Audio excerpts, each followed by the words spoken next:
The drama surrounding Kevin Stefanski and the Cleveland Browns has officially reached its boiling point. What was supposed to be just another regular season matchup turned into a full-blown soap opera that perfectly encapsulates the chaos, pride, and dysfunction brewing behind the scenes in Cleveland. It's not just about football anymore, it's about pride, ego, and the kind of decisions that define careers. Mike Vrabel didn't just throw shade when he called Stefanski a gimmick. Coach. He lit a fuse that's now setting the entire Browns.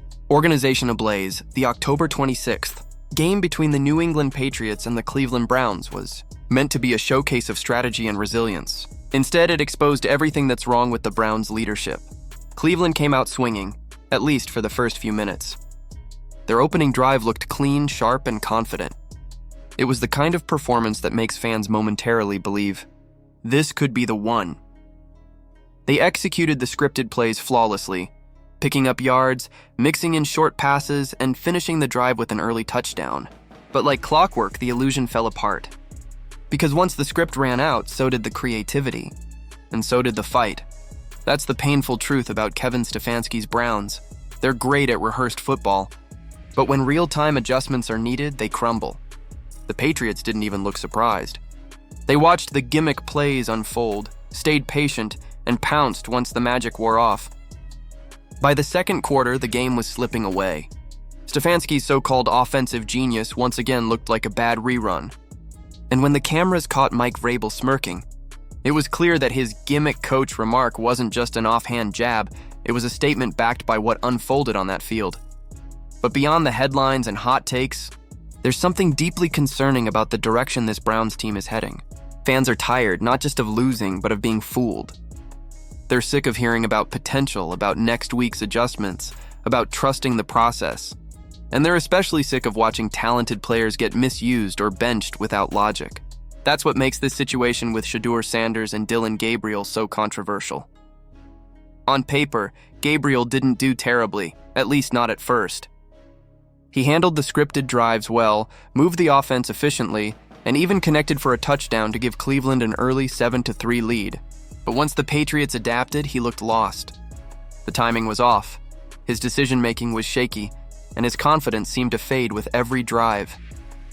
Meanwhile, the elephant on the sideline was impossible to ignore. Shedeur Sanders, suited up and ready, was left watching from the bench. That's where things took a darker turn. The fans saw it. The analysts saw it. Even the players looked confused. Why was one of the most promising young quarterbacks in the league being sidelined for a rookie still learning to survive under pressure? The official word was vague. Rotational decision, game management, minor health concerns. But anyone paying attention could tell that this wasn't about performance or injury. It felt personal. The whispers grew louder. Was there a rift between Stefanski and Shedeur? Did egos clash behind the scenes? Whatever it was, it sent a message, and not a good one. You don't bench your best talent unless you're making a statement.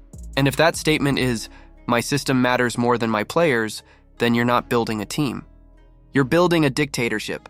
To be fair, Shedeur's not perfect, but he's the kind of player you build around, poised, strategic, with a maturity beyond his years. He's proven he can lead, even under immense pressure, which makes this benching feel like sabotage. The Browns fans have every right to be furious.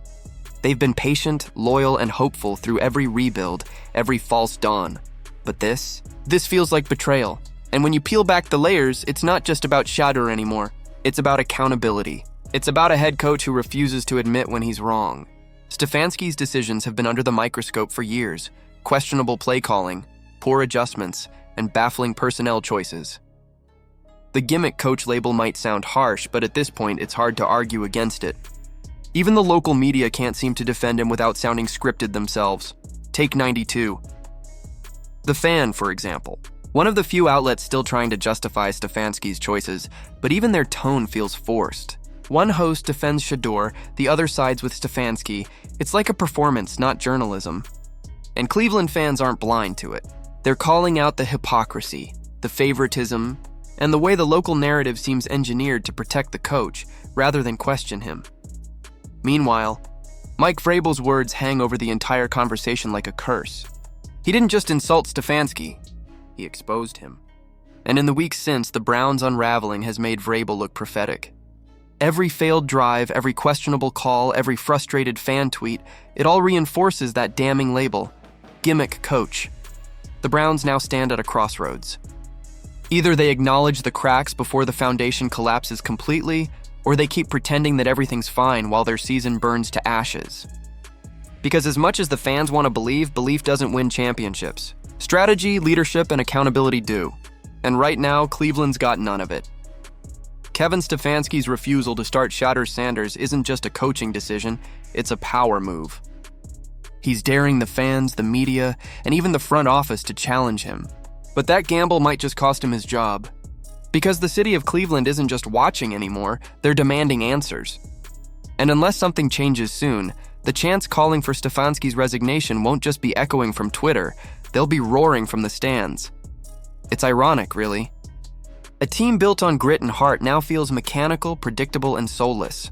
The kind of franchise that once thrived on passion is now being run like a cold business experiment. And unless someone steps in to reset the culture, it's only a matter of time before the entire locker room turns on itself. But maybe, just maybe, that's exactly what this franchise needs. A wake-up call. Because right now, the Browns aren't just losing games. They're losing their identity. And as Mike Vrabel stands on the sidelines, probably smirking at how everything's playing out, one can't help but think, maybe calling Stefanski a gimmick coach wasn't an insult at all. Maybe it was the most accurate description of what Cleveland has become. What do you think? Was Mike Vrabel out of line for calling Kevin Stefanski a gimmick coach? Or was he simply telling the truth the NFL's been too afraid to say out loud? And what about Shatter Sanders? Was he unfairly benched? Or was there more to the story?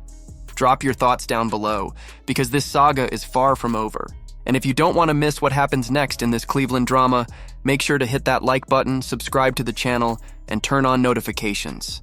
The next chapter is coming, and trust me, it's about to get even wilder.